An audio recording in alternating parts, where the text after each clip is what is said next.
January, the year 897. Inside the Basilica of St. John Lateran in Rome, the most powerful religious court in the world has assembled.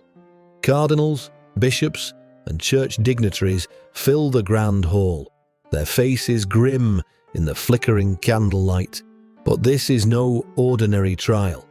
Propped upright on the papal throne sits a corpse, 9 months dead, dressed in full papal robes and crowned with the papal tiara. The body is rotting, the flesh darkened and deteriorating.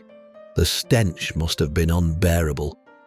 A terrified young deacon stands beside the decomposing figure, appointed to speak in its defense. Across from him, Pope Stephen VI screams accusations at the cadaver, his voice echoing off the stone walls. The corpse, of course, says nothing. This was the Cadaver Synod, the moment the Catholic Church descended into absolute madness. And this is the story of how it happened. To understand why a dead man ended up on trial, we need to go back to the year 816, when a boy named Formosus was born in Rome. His name, ironically, means good-looking or handsome in Latin. By all accounts, young Formosus was brilliant, ambitious, and politically savvy. Exactly the kind of man who could rise through the ranks of the medieval church. And rise he did. By 864, Formosus had been appointed Cardinal Bishop of Porto, one of the most prestigious positions in the Catholic hierarchy. Pope Nicholas I trusted him enough to send him on critical diplomatic missions to Bulgaria and France. His mission to Bulgaria was remarkably successful. Formosus converted so many people to Christianity that the Bulgarians actually requested he stay on as their permanent bishop. But church law had a problem with that. Canon rules strictly forbade any bishop from ruling over more than one diocese at the same time. The prohibition existed for a simple reason: to prevent bishops from accumulating too much power and building their own little empires within the church. Formosus couldn't become Bulgaria's bishop, but his success there made him famous, and it made some people very, very nervous. By 875, Formosus found himself tangled in the brutal power politics of the papacy. This was a time when becoming pope was less about spiritual calling and more about political survival. Between the years 872 and 965, roughly 24 popes would be appointed, with some years seeing multiple papal deaths. The position had become a death sentence wrapped in holy robes. Pope John VIII, who ruled from 872 to 882, saw Formosus as a threat. John accused him of 2 serious crimes. First, that he had violated canon law by attempting to rule multiple dioceses, and second, more damningly, that he was openly coveting the papacy itself, which was considered deeply inappropriate for a man of the cloth. In 878, Pope John had Formosus excommunicated and exiled. Formosus was stripped of his position, forced to flee Rome, and told he would never set foot in the holy city again. But Pope John's paranoia, it turned out, was justified, because Formosus would indeed become pope. He just had to wait for John to die first. In December 882, Pope John VIII met a grisly end. He was poisoned, then clubbed to death when the poison worked too slowly. He was the first pope in history to be assassinated. With John gone, the path cleared for Formosus. He was reinstated, forgiven, and returned to his position as Bishop of Porto. 9 years later, on October 6, 891, Formosus was elected Pope. Formosus's papacy would be defined by one thing: the brutal power struggle for control of Italy. This was an era when popes didn't just pray, they played kingmaker. The ability to crown the Holy Roman Emperor meant the Pope wielded enormous political power, and every noble family in Italy wanted that power for themselves. two major factions were locked in a death struggle. On one side stood the Carolingians, descendants of Charlemagne, led by Arnulf of Carinthia.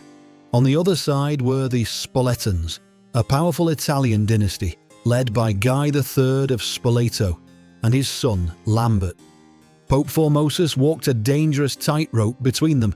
In 892, bowing to political pressure, Formosus crowned Lambert of Spoleto as co-emperor alongside his father Guy.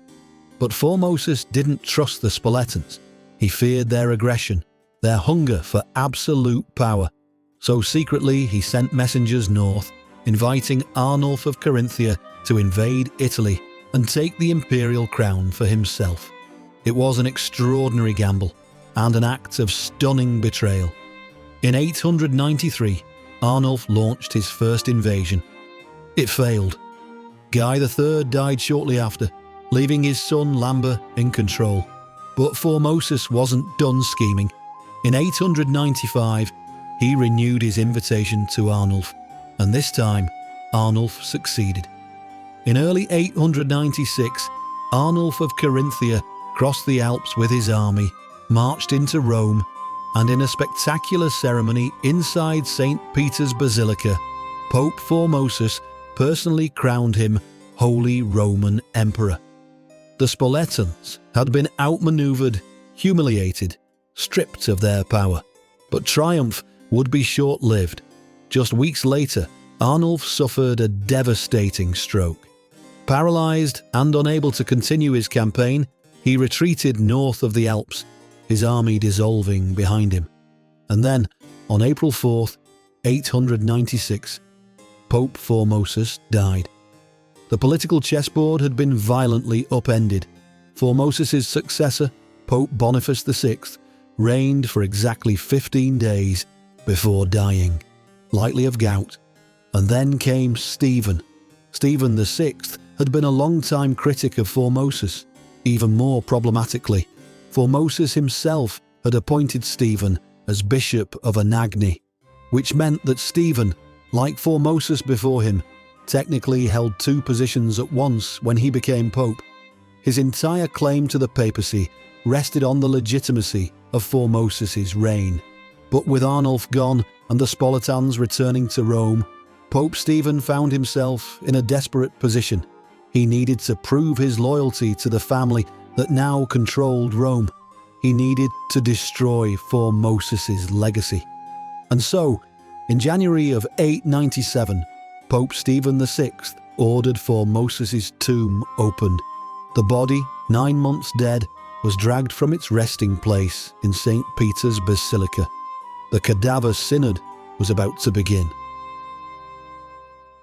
Picture the scene. The Basilica of St. John Lateran, the seat of the Bishop of Rome, the holiest church in Christendom, packed with clergy. Every cardinal, every bishop, every church dignitary in Rome has been summoned to witness this spectacle. And there, seated on the papal throne, is the corpse of Pope Formosus. The body has been exhumed, stripped of its burial shroud, and dressed in full papal vestments, the elaborate robes, the golden tiara, the sacred regalia of the papacy. Attendants prop the decomposing figure upright so it won't collapse. The corpse's skin has turned dark. The smell of rot fills the basilica. Pope Stephen stands before it, screaming. A young deacon, barely more than a teenager, has been assigned the impossible task of defending the dead pope. He stands trembling beside the cadaver, terrified to speak too boldly in its defense. Across from him, Stephen hurls accusations. Why did you, being Bishop of Porto, usurp the see of the apostle with such spirit of ambition? The corpse says nothing. The deacon stammers a weak response. Stephen roars over him.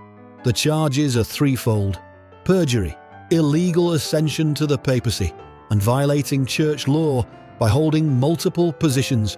During the trial, witnesses claim an earthquake shook the basilica. Part of the roof collapsed. To the terrified clergy watching, it seemed like a divine warning. But Stephen pressed on. The verdict was never in doubt. Formosus was found guilty on all counts, and then came the punishment. First, Stephen had Formosus stripped of his papal vestments in front of the entire assembly, a deliberate act of humiliation. Then, in a grotesque detail that would echo through history, Stephen ordered that 3 fingers be severed from Formosus's right hand, specifically the 3 fingers he had used to give blessings and perform consecrations. This wasn't just symbolic. Stephen declared all of Formosus's acts as Pope to be null and void. Every bishop Formosus had ordained would have to be reordained. Every decision he had made was erased. Formosus's papacy was retroactively deleted from history. The mutilated corpse was then dressed in commoner's clothing and buried in a pauper's grave outside church lands. But Stephen wasn't finished. He wanted Formosus gone. Not just dead, but obliterated. Days later, he had the body exhumed again, weighted down with stones, and hurled into the Tiber River. In Roman culture, this was the ultimate disgrace. The Tiber had always been where Rome disposed of its most hated criminals and enemies of the state. By casting Formosus into the river, Stephen was attempting to perform damnatio memoriae, the complete destruction of someone's memory and legacy. But the river had other plans. According to legend, a fisherman pulled Formosus's waterlogged body from the Tiber. Some sources say it was a monk who found it washed up on the riverbank after a thunderstorm. Either way, the corpse of the former pope had returned, and with it came rumours. Whispers spread through Rome that Formosus's body was performing miracles, that statues of saints had bowed to him when his corpse was brought into churches, that the sick were healed in his presence. The people of Rome, who had watched the Cadaver Synod in horror, were now convinced that Formosus had been innocent, that God himself had sent the body back as a sign of divine disapproval. Public opinion turned violently against Stephen. Within months, a mob rose up. They stormed the papal residence, dragged Stephen from power, and threw him into prison. And there, in a dark cell in the summer of 897, just 7 months after the Cadaver Synod, someone strangled Pope Stephen VI to death. His reign had lasted barely a year. What followed was chaos. The next pope, Romanus, lasted only 3 months before being deposed. His successor, Theodore II, reigned for just 20 days, but managed in that impossibly short time to recover Formosus's body and order it reburied with dignity. The pope after that, John IX, went even further. In 898, he convened a synod that formally annulled the Cadaver Synod, declared Stephen's actions invalid, and rehabilitated Formosus's reputation. The church also banned all future trials of the dead, a law that stands to this day. Formosus's name was restored. His body was finally laid to rest in St. Peter's Basilica alongside other popes. If you visit the Vatican today, you can still see his name carved in marble among the list of popes buried there, one of the last physical remnants of this insane chapter of history. The Cadaver Synod remains one of the most bizarre and grotesque episodes in the history of the Catholic Church. It was a moment when political desperation, religious authority, and medieval brutality collided in the most disturbing way imaginable. Pope Stephen had tried to rewrite history, to erase a dead man from existence. Instead, he immortalized him, because while Formosus's reign might have been forgotten, his trial never will be. The image of a rotting corpse propped up on a throne, accused of crimes it could not defend, has haunted the church for over 1,000 years. It stands as a reminder that power, especially when mixed with fear and madness, can drive people to commit the unthinkable, even to the dead. If you enjoyed this journey beneath the centuries, Subscribe for more forgotten stories from history's darkest corners. Next time, we'll uncover another tale that time tried to bury. Until then, remember, history never truly stays buried.